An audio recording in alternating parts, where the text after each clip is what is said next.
Yeah.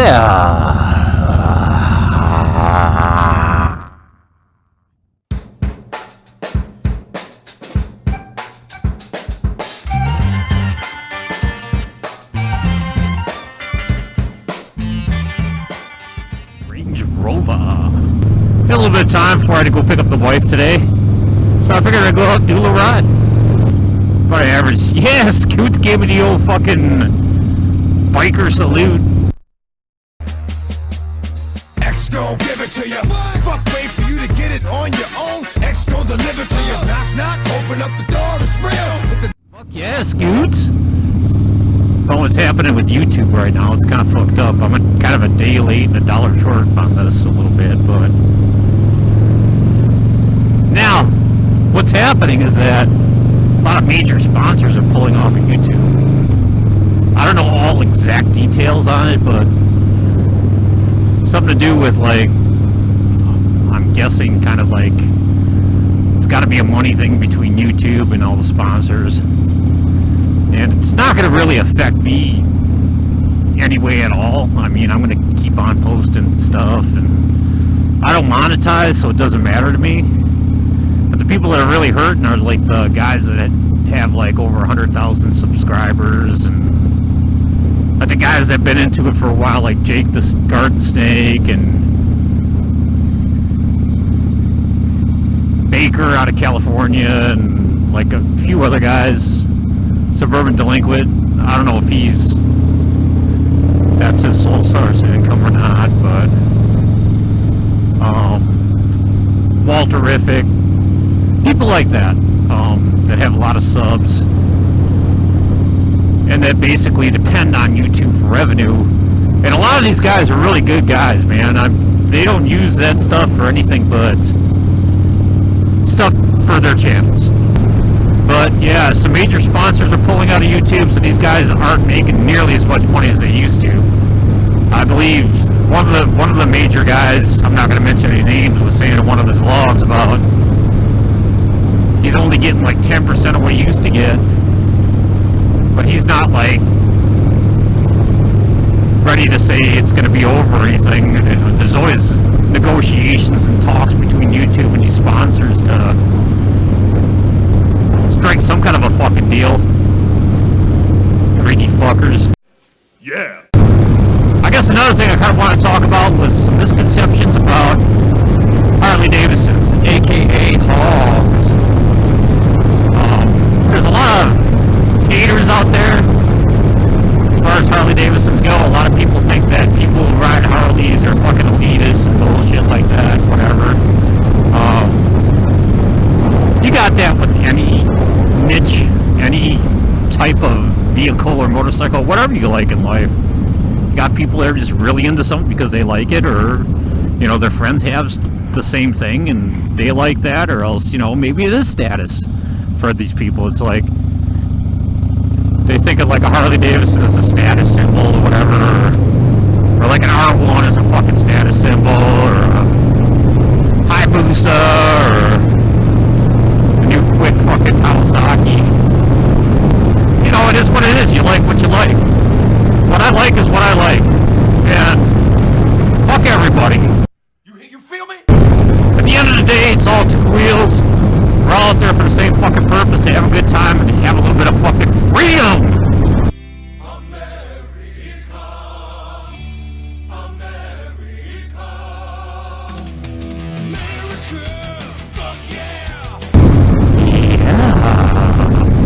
So, misconceptions about Harleys. They're old, technology antiquated, they don't want to keep up with the times, and I gotta disagree with that. Harleys, from even when I was younger, were like, if you went for like an hour ride on the highway, 55 or faster, you would have to stop after about 5 miles and fucking tighten everything down, because that's just the way it was. Misconception B. Harleys leak oil and there's nothing you can do about it. Well, little known fact is that hogs back in the day were engineered to do that because of oil return systems weren't that sophisticated. Technology wasn't that up to par yet.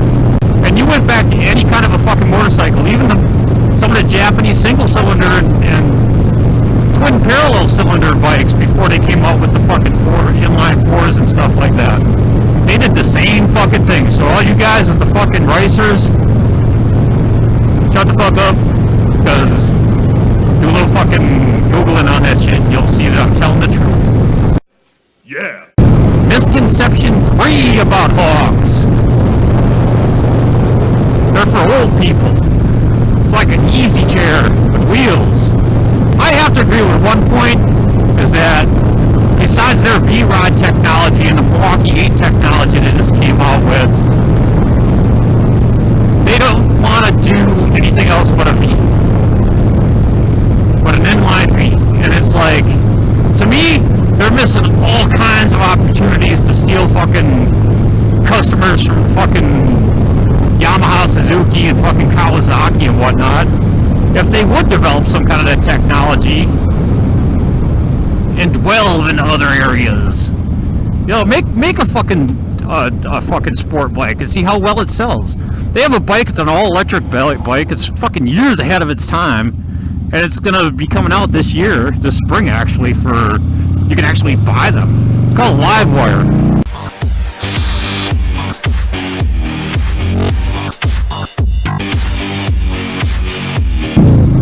All-electric bike. You go 300 miles before you need like to fucking charge it up. Technology, man. I mean, that's innovative right there. And I'm sure there's other companies that have electric bikes too, but not with that fucking Harley brand on it. You know what I'm saying? And they're also thinking about making a fucking gas engine for that too, because a lot of people are like, "Oh yeah, I'd buy that because it looks cool. It looks like a fucking naked sport bike." Lo and behold, it isn't a fucking inline V-twin. This is my first motorcycle I ever actually owned. Like, if you watch some of my way earlier vlogs, I talked about my first experiences with bikes, and they're actually Japanese bikes.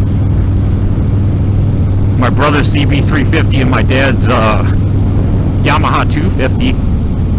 And that's how I cut my teeth on riding bikes. Anyways, I digress. So the misconception that they're just for old people, that's bullshit in my opinion. I know a lot of younger people that fucking like used to ride sport bikes and dual sports and stuff like that. And they just like, they know they're gonna get in a lot of trouble if they're on something that fast and that light, and they know they're gonna fuck themselves up. So it's an alternative. I mean, unless, you know, unless you're going to be fucking going to track day at some fucking racetrack someplace, I guess. I mean, I have nothing against any kind of motorcycle. I love them all. I'm kind of a whore that way. I'm a motorcycle whore. Sucky, $5.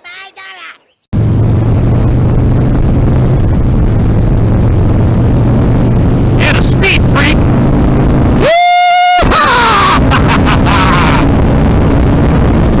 Misconception number 4 is that Harley's technology is stuck back in the 30s and 40s and they don't want to change it. Well, if you're not into something, that's easy to understand. Like, if you just listen to whatever your friends say or whatever, and you're kind of more of a follower than a fucking leader, then you're gonna believe that shit. I mean, and I'm not trying to say that in a bad way, like people are like sheep, but peer pressure is great for younger people.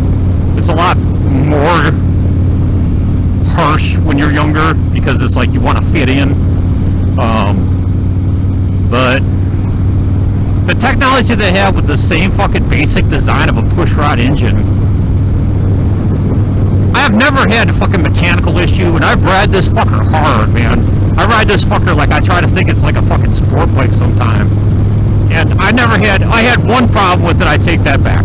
I had one issue with it one time, and that was with the spring in one of the fucking fuel injectors. And I self-diagnosed that shit and fucking got that shit fixed pretty quick. Because it's got an onboard fucking computer that's like a diagnostic it runs on itself. So, that's pretty good technology, I guess. Yeah, you're not going to have all the fucking bells and whistles like you do with the fucking R1 or... Technology's kept up pretty much. Fucking... I beat the piss out of Jezebel here, and fuck, I just changed the oil, and that was the first time I changed the oil since fucking like last July, and I don't notice a difference in the performance. The oil was a little fucking darker, that's about it. wheelies and fucking wheel stands and burnouts and shit like that. I'm just riding it. But I get on her, man. I get on her pretty hard. So that's just a few misconceptions people who aren't into Harleys have about Harleys. Like I said, before I got Jezebel here, I looked at many other options. I was looking at like adventure bikes. I was looking at fucking dual sports. I was looking at even fucking sport bikes. And I was just like kind of settled on this for the best of both worlds. Like as far as like having a passenger and being a little bit more comfortable. And I knew if I had something that did fucking 200 plus miles per hour, I'd get in all kinds of trouble and fuck myself up. So you gotta also know your limitations, know your bike's limitations, know your skill level. I'm not the best rider in the world, but I've seen enough shit to know better and to be cautious. You can't put too high of a price on just being cautious. If somebody wants to call you a pussy, let them call you a fucking pussy because you don't feel like fucking going and drifting someplace or whatever. Do whatever's in your fucking skill set. If you want to do that shit eventually, fucking practice in a safe environment. Wear your fucking gear. Which I'm kind of guilty of, like, I always wear gloves and a helmet and pants. And I suppose I could be wearing my fucking, riding boots more often than I fucking have them.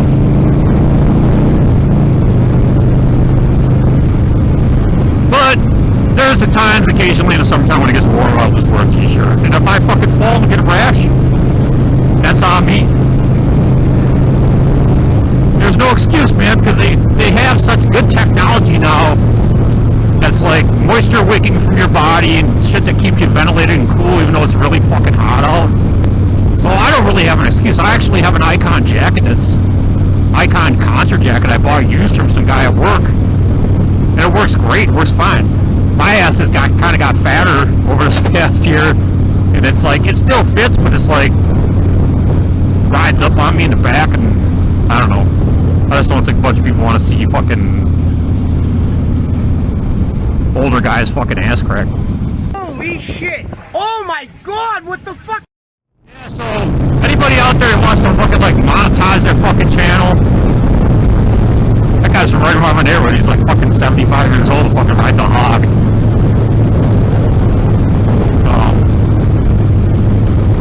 You know, now it's not going to be really good for you, especially if you don't have a lot of subs. But now they kind of changed the rules again, like as far as like, you gotta have, your videos have to have at least 10,000 likes total before you can get like major sponsors and like start making some real good money. So when I got into this, I wasn't planning on doing that anyways. I'm the kind of person, whatever happens, happens, and if it took off,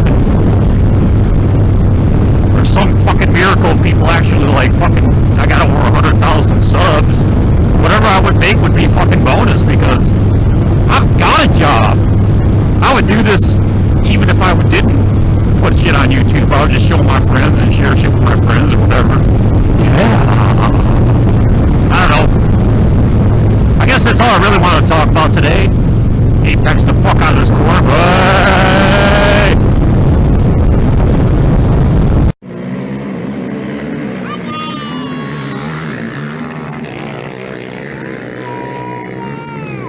Being on a motorcycle, for me anyways, it's like you lived your fucking life in black and white and all of a sudden somebody flipped the switch and everything's in fucking vibrant technicolor. Oh, I love riding bikes. Oh, they don't have a fucking name. They'll put somebody's name out here, and if that's your name, you can go in there and get a free fucking 1 scoop ice cream cone.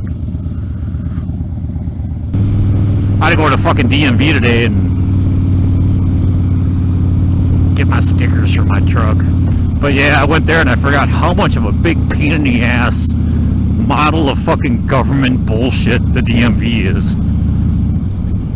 There was 5 people in the whole fucking place, and I walked in there to the information desk and said, hey, I just gotta pick up my stickers. Do I take a number? I was like, you gotta be fucking kidding. There was like 3 people at 3 fucking places, three spots at the desk behind the fucking counter that weren't doing shit.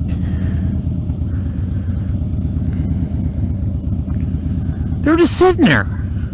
And I had to wait like 15-20 minutes, which wasn't bad by DMV standards. And the thing about it is like, where else you gonna go for that shit? That's the only place you can go, so they can be as shitty as they want to be. And yeah, the older lady behind the desk was, you know, stereotypical DMV person, fucking no smiles, just fucking straightforward and blah blah blah and whatever, and just kind of like, when she said have a good day when she left, she kind of like had this like scowl on her face, and I was You didn't file your paperwork last like, well, that's from years of fucking hating your life, I guess. Kind of gives you that permanent bitch face. I hate going to DMV. Yeah. Haven't already, subscribe KK2-in-1. Things are only going to get better. And if you like this little fucking stupid video I threw together today, go ahead and tippity tap that like button. I'd appreciate it. That's just about it, and guess I'll talk to you bitches later. Bye. Help me! Help me! Nigga!